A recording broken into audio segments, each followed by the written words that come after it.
They said I was born with wandering feet, never could sit still, always asking what lay beyond the hills, beyond the river, beyond the reach of the orchard wind.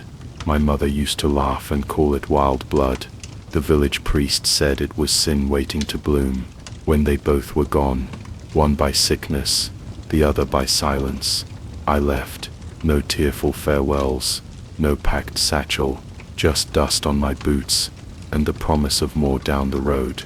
I thought it would be freedom, but the road doesn't forget, and neither do the things you run from. I first saw the cobbler's wagon near the edge of the fenlands, just as dusk fell, and the world turned gold. It didn't creak like other carts, didn't stir the grass or rattle the air, just appeared there, nestled between birch trunks like it had grown from the bark itself. An old man sat cross-legged beside it, weaving shoes from threads of smoke. His eyes glowed like hearth coals. "Looking for rest, boy?" he asked without looking up. I scoffed. "I'm looking for the next place." He smiled without teeth, but sharp all the same. "You'll need better shoes then." They were beautiful, in a strange, terrible way, slick and black as river stone, with glowing lines like embers in a hearth. They pulsed gently, warm even before I touched them. The soles smoked faintly, but never burned the ground. Shoes that never wear, the cobbler said. No blisters, no breaks. They'll carry you as far as you want to go. "And the price?" I asked. He smiled again.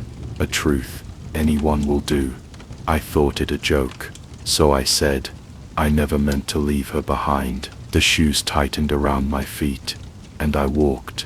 No gods how I walked, across fields that shimmered like broken mirrors, through cities built on clouds, over mountains whose stones whispered dreams. The shoes never cracked, never slowed, but I couldn't stop, not even to rest. At first I didn't mind. I was seeing things, wonders. I passed minstrels with voices like rain. I danced with wind-born spirits on the edge of the sky. I kissed a star priestess on the rim of the world. But the shoes grew hotter, with every lie I told. Small ones at first, harmless. "No, I don't remember that village. Yes, I'll stay a while. Of course I'll come back." They sizzled then, little jolts through my soles. I flinched but kept walking. I didn't want to stop. I couldn't. No god to stop. I couldn't. I tried to sit once, just a moment, by a lake of glass, where willows wept leaves of silver. The shoes dragged me forward. My legs moved without command. My feet blistered, despite the promise, and the heat spread. I screamed for the cobbler. No answer, only the road, and the ghosts. They came in dreams at first, faces I'd fled. My mother coughing in bed, whispering, "Don't forget me." The girl I left by the riverbank, holding our secret in her belly. The friend I blamed when the guards asked who stole the bread. Each one walked behind me, always just behind. The shoes knew. They fed on the lies. Each unspoken truth turned the coals brighter, hotter, until I could see smoke trailing behind me, even in daylight. Villagers fled when they saw me. Roads turned black beneath my steps. I was the wanderer, the cursed, the boy with fire in his shoes and no rest in his soul. I tried to rip them off, tore at the laces until my fingers bled. They hissed and fused tighter. I didn't know she was dying. I sobbed. The shoes pulsed once. The fire eased just a little, and I understood. Tonight I found a quiet hill. I sat, and I spoke, not to anyone, just to the wind, to the ghosts, to the stars. The truth spilled like ash. I told the truth of why I ran, the truth of the promises I broke, the truth of who I'd hurt just to keep moving. The shoes cooled beneath me, not cold, but no longer searing. The ghosts listened. One by one they faded, not forgiven, but heard. I still walk, but now I choose the steps. The shoes are with me still. Embers, yes, but not fire. They remind me that running is easy, but truth walks harder paths, and every path leaves ashes.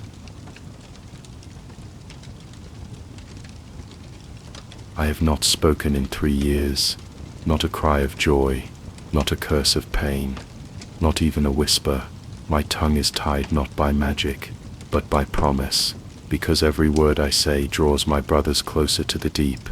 There were 7 of us once, sons of a fisherman, raised on sea wind and starlight, our skin baked in salt and our hands always red from nets and hooks. We had no riches, but we had each other, and the ocean was rich enough. I was the youngest, the smallest. They used to call me Minnow, though I could gut a mackerel by the time I had 10 winters. My brothers were loud, bold, made of laughter and storm. They were alive in that way only brothers can be, an endless tangle of fists and jokes and secrets. I remember the last day we were all together. The sky had turned strange, green at the edges, like a bruise over the sea. My father muttered prayers into his nets. "Storm's coming," he said. "Not wind, not rain.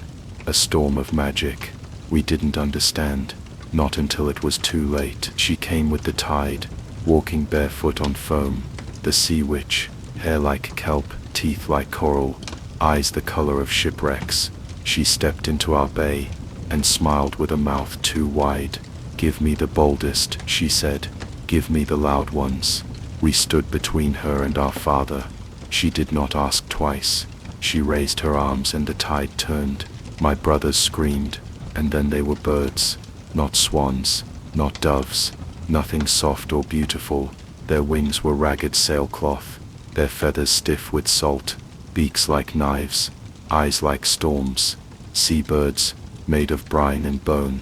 They rose on the wind, crying not in birdsong but in pain, and I fell to my knees in the sand. She turned to me. "You may save them," she said, "if you can stay silent, until the tide turns 7 times. 7 tides?" I asked. Her smile widened. 7 years, and with every word you speak, they will sink a little deeper. I haven't spoken since. At dawn they come, wings flapping like broken flags, salt streaming from their feathers. They land on the rocks beyond the bay, and watch me with black, unblinking eyes. They cannot speak, but they remember. They perch, waiting.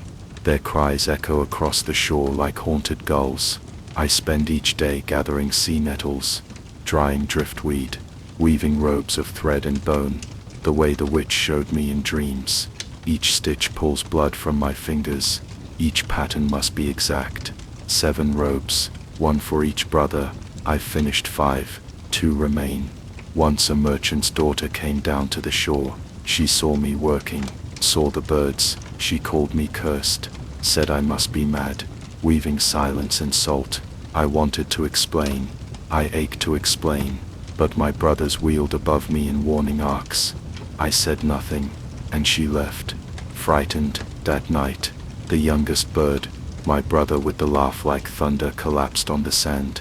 His wings were torn, his breath shallow. He had heard me almost speak. As I wanted to scream, but I stitched. In my dreams, I remember their faces.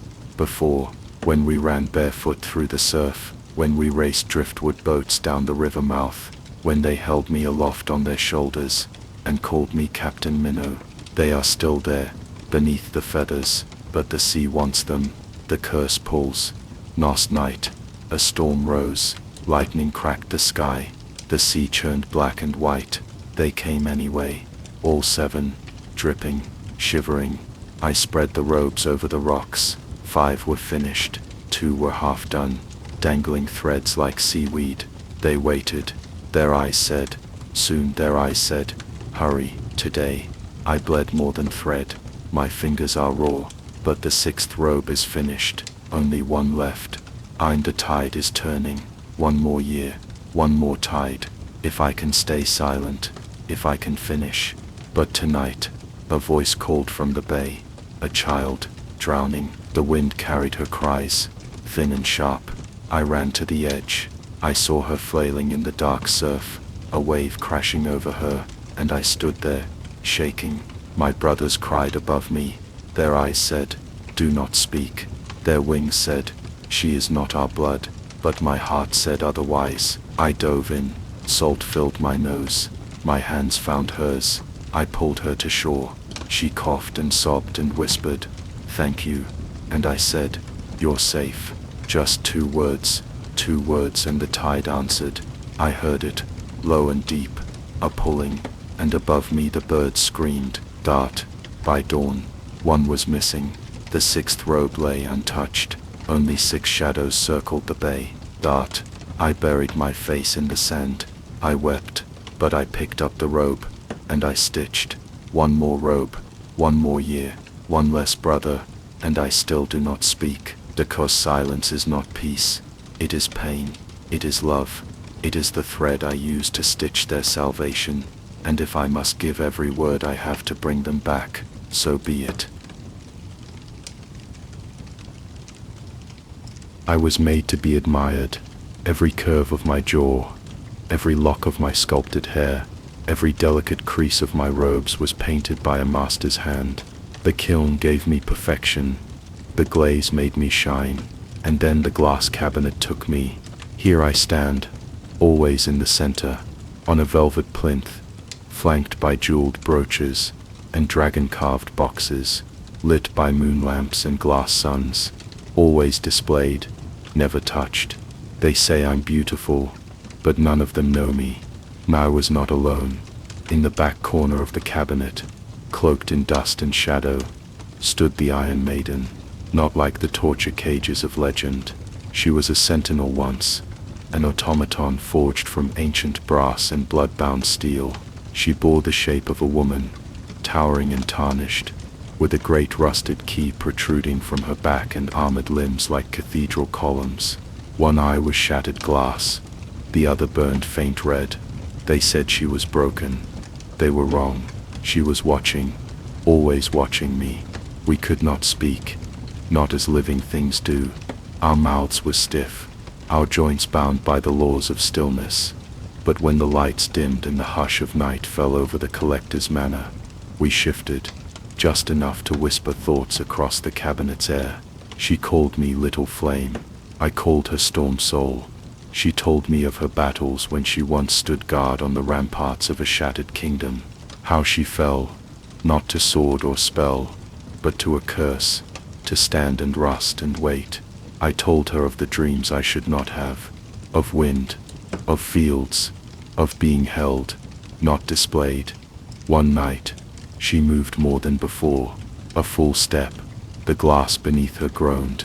"The seal is weakening," she said. "He grows distracted." I asked.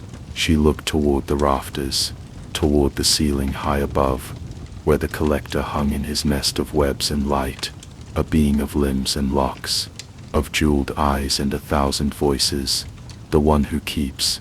"The collector dreams too long," she said. "We must move while his gaze is elsewhere." So we planned. When the moon was full, and his slumber deep, I leapt from my plinth. My legs ached from centuries of stillness, but I moved. She turned her key. The groan of her limbs echoed like thunder. Together we fled the cabinet, across shelves of frozen music boxes, past jars that held hummingbird souls and mirrors that remembered old faces. We reached the threshold, the edge of the room, and the air turned cold. He woke, the collector. All the windows shattered inward. The walls pulsed with light. "You dared," he hissed, his voice like silk torn by teeth. "You moved. You left your place." His shape unfolded, wings made of quills, fingers of gold pins, mouths that recited poetry and wept lacquer. I clung to her hand. She raised a rusted blade from her thigh. "We are not yours," she said. The collector shrieked, not in anger, in sorrow. "You were perfect," he sobbed. "You were mine, my beauty, my treasure. Do you not see? True love is to be kept, to be preserved." I stepped forward, my voice cracked. "True love is to know." He came for us then, faster than wind. She met him with flame from her chest, some last spark of her old core. The room ignited. I remember fire. I remember her pushing me from the window. I awoke in the garden. My arm was cracked, my cheek chipped. She was gone. Only her rusted key remained, warm in my porcelain hands. The world beyond the cabinet is not soft. The rain stings. The wind bites. People look at me with fear, or wonder, or greed, but not one of them sees me. Maya is still. I walk, with her key around my neck, and when the moon is high, I sometimes hear the collector calling, begging me to come back, to stand still, to shine, to be his. But I am not a treasure. I am not a doll. I am the boy who leapt, and I will keep moving until I find a place where love does not mean a lock. It began in the city of Narum, where the wind never slept, and the towers cast no true shade. I came there chasing stories, old ones, legends of a mirror so ancient it remembered every face that had ever looked upon it, and whispered secrets to those who dared meet their own gaze too long. I was a scholar then, or fancied myself one. I'd studied at the citadel of ash and ink. I could recite the 13 forbidden treatises and name every known dream metal by taste alone. But I had no name in the world, no place, no power, so I went looking for knowledge, and instead I found him.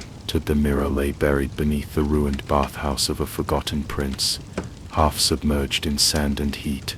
Its frame was obsidian carved with spirals, its glass dark as stormed water. It didn't shimmer, it stared. The moment I saw my face in it, something twisted inside me. Not fear, not awe, recognition. I should have turned away, but I was curious. I am always curious. The mirror didn't show what I expected. Not the dusty scholar, not the tired man with cracked lips and ink-stained sleeves.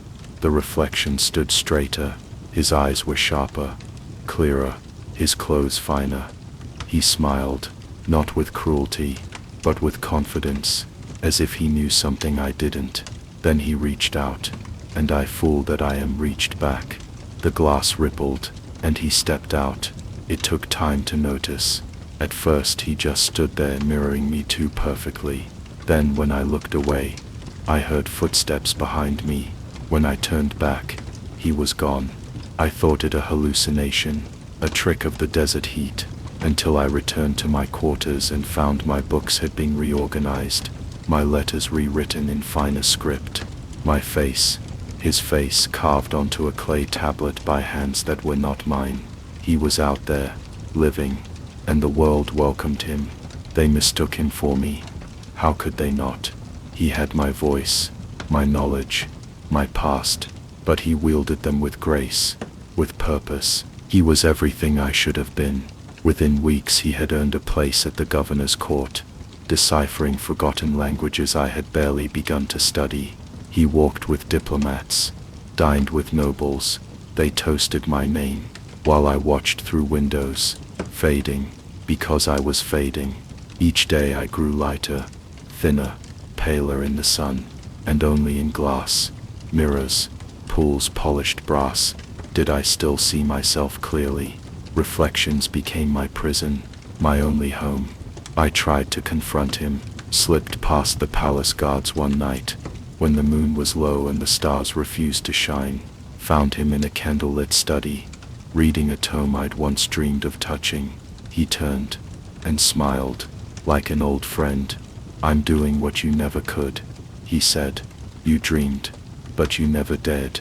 You're me," I said. "You stole my life." "No," he said gently. I lived it. I lunged at him. My hands passed through his throat like mist. He looked at me then, not with anger but pity. "You're almost gone," he whispered. "Soon the world won't remember there was ever another." He left the room. I stayed behind, staring at the mirror. Only there did I feel solid, real. Now I wander, not through streets, through reflections. Glass is my doorway, but only as an echo, a flicker, a ghost behind your shoulder when you comb your hair. Sometimes someone sees me, a child, or a blind man, or a mad woman. They ask who I am. I want to tell them, but my voice is a ripple now, a smudge on silver. He still lives, my mirror twin. He writes books I once imagined, loves people I never dared approach. He is beloved, and I am forgotten. But the mirror remembers, and I watch, waiting, because one day, he will look too long. One day he will wonder who's watching him, and when he does, I will reach out. The first thing I remember was singing. A note, sharp and bright as frost in the lungs, rang from my chest. Not a sound I made, but one made through me. My limbs, woven of evergreen boughs and bound with red silk ribbon, lifted in joy. My eyes, gems borrowed from a noble's trinket box, sparkled beneath a garlanded brow. The whole roared with delight. Nobles clapped, children gasped, and above them all the Archduke beamed as if I were his own son, made from stars. They had made me for this. I was the festival golem. They called it the deep winter jubilee. Every solstice the kingdom's greatest artificers and court conjurers gathered to craft wonders for the Archduke's feast. Illusions of flying deer, dancing lights that glimmered in snowflake shapes, firebirds made of glass and song. But that year, they chose something different. They made me a singing golem, a boy-shaped creature of pine and holly, stitched with threads of spellwork and gifted with a voice that could charm frost off windows. I could dance, recite rhymes, sing carols in 3 tongues, but I wasn't alive. Not then, not truly. I performed. I did not wonder. That came later. The enchantress who designed me was precise. A line of runes hidden beneath my bark kept my voice in tune. A thimble-sized ember of fireglass in my chest kept me warm and pliant. But she made one mistake. She added a soul thread, just a hair of it, a sliver of awareness. To make the performance more convincing, she'd said, smiling behind her wine glass, to give it a spark. She gave me more than a spark. She gave me self. At first it was only flickers, a question blooming between carols. Why do they laugh when I twirl? Why does it please me? Why do I want to do it again? Then more. What happens after the feast? Will I sing next year? Will I see the snow again? But no one heard me ask, because I did not have words of my own, only the ones written into my song. When the jubilee ended, they clapped again. The nobles wept and drank and toasted the enchantress. They said I had charmed the winter itself. Then they unbound the runes. The fireglass dimmed, and I fell. I should have ended. I was not made to continue. But I did. I couldn't move. I couldn't sing. But I thought. I remembered. I waited. They buried me in the snow behind the palace. Not cruelly, just as one discards a bauble after a festival, a bit of magic too spent to be kept. I lay still.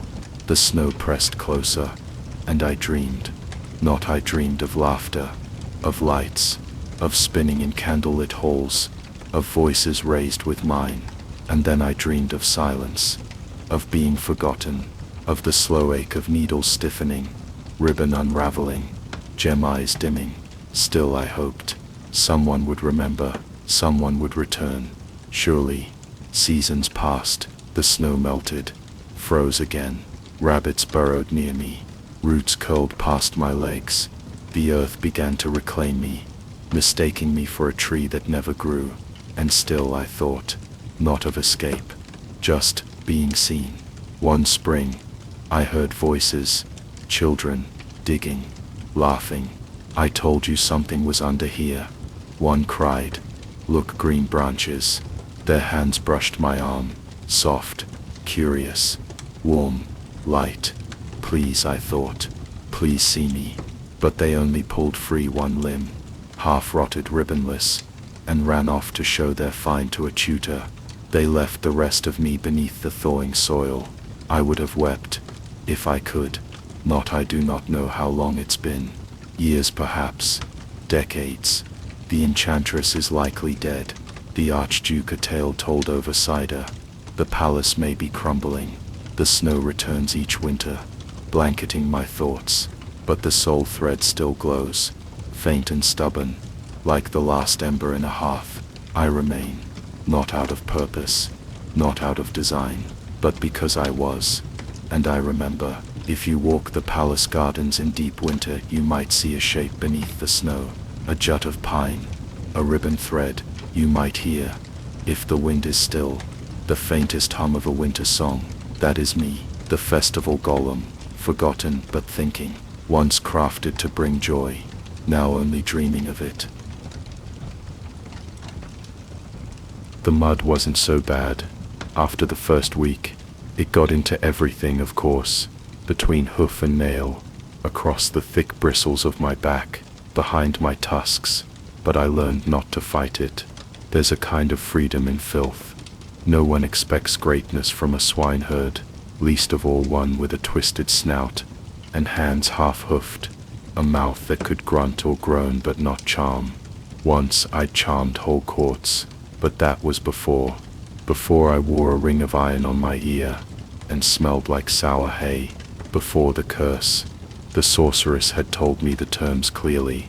You'll lose your name, your crown, and your face, she said, her voice like shattered bells, when your heart learns humility, and not before. May you wear your own skin again. I had laughed, even with her magic curling in the air like smoke. I had laughed. Now I grunt in straw, and chew cobs with the sows. The royal family does not know what I am. To them, I am just the help, a beast in a pen, a man-shaped pig who came from the forest with a gift for tending their fattened herd. They keep me at the edge of the palace grounds, near the woodline, far from the marble and lace. But she visits. The princess, she doesn't see me at first. Not really. She's drawn to the odd, to the grotesque, to anything that might make her laugh and distract from her boredom. Not with speech, for the curse twists my words, but with gifts. The first I craft from bone and clay, a music box shaped like a lily, that sings when touched by sunlight. She claps like a child and demands more, so I make her a mirror that always flatters, a parasol that rains perfumed snow. Each time, she draws closer. Each time she asks why I, something so filthy, can make things so beautiful. I want to ask her why she is beautiful, and yet speaks only cruelty, but I do not. Instead, I kneel in the slop, and make her one final trinket, a pendant in the shape of a heart, that opens to show whatever you desire most. She gasps when she sees her own face reflected, radiant and aglow. She leans down, and kisses me. The world shifts, the sky stutters, the air glows gold, and I feel it. My tusks drawing back, my spine unbending, my hands unfurling into fingers, human, once more, but not alone. She screams, because the moment her lips touch mine, the curse changes course. Where once I wore the boar's shape alone, now we are bound. Her gown stiffens into coarse hair, her feet curl inward, her voice, once lilting, falls into oinks and snarls. She stumbles, falls, thrashes in the trough, and I, freshly human, kneel beside her. As I could leave, walk into the palace, reclaim my title, reveal all, but I don't, because I see her now, not her face, not her mask, but the frantic terror in her eyes, the shame she cannot hide. I know that shame. I wore it for months. She wears it now, so I stay with her. We tend the pigs together, silent, side by side. Some days she weeps, some days she rages, but slowly, day by day, she changes. Not her shape, though even that softens, but her spirit. She learns gentleness. She strokes the newborn piglets with care. She hums lullabies to the herd, and sometimes when no one watches, she laughs, not with scorn, with joy. It takes a full season. Then one morning, as we sit in the mud, she presses her brow to mine, and kisses me again. This time there is no gold, no flash, just a slow warmth, like sunrise on skin. When I open my eyes, she is human once more, and I am still me, still pig and man, caught between, but no longer cursed, no longer ashamed.